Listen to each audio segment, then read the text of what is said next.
Pourquoi en 2025, la santé mentale, c'est le sujet numéro un? Les gens veulent la paix, les gens veulent se sentir bien, les gens cherchent le bonheur et on est dans un monde où on est surstimulé en permanence, beaucoup de bruit, beaucoup d'images, beaucoup de sons, beaucoup de lumière, surstimulé par les écrans, par les réseaux sociaux, tout un tas de choses et par le faire, le faire, le faire, l'avoir et le faire, où on en a perdu l'être. Quand on demande aux gens de se présenter, tout de suite, vous allez dire, et moi la première, je fais ci, j'ai fait ça, je suis une mère, tout ce que vous avez fait ou ce que vous avez eu.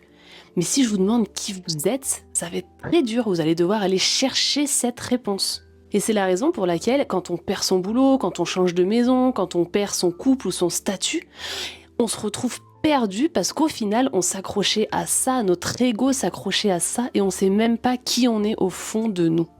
Plus grande chose et la plus grande force qu'on puisse avoir, c'est de d'abord savoir qui nous sommes. Et il y a un moment dans la vie où il va falloir que se réaligne avec qui on est, quand on a toujours vécu pour les autres, ou quand on a toujours vécu dans un job, ou qu'on nous a toujours collé une ou plusieurs étiquettes sur les épaules.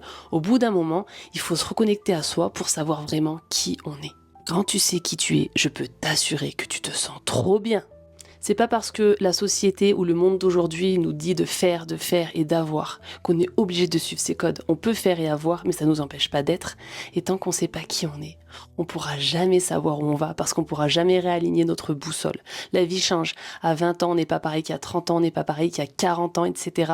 Et donc, si on sait pas qui on est et si on n'arrive pas à se poser les questions au fur et à mesure, on saura jamais où on va. Et on va se retrouver totalement désaligné. C'est pour ça qu'il y a des gens qui partent en burn-out, il y a des gens qui sont à côté de la plaque et qui se sentent mal parce qu'ils vivent tous les jours à côté de la vie qu'ils veulent vivre et ils n'arrivent pas à trouver la paix dans ce monde de bruit. Donc si je peux te donner un conseil, c'est reconnecte-toi à toi, reste avec toi le plus souvent que tu peux, éloigne-toi du bruit, des réseaux, des écrans, mange sainement pour retrouver du calme, sois créative et à partir de là, tu sauras exactement où tu veux aller.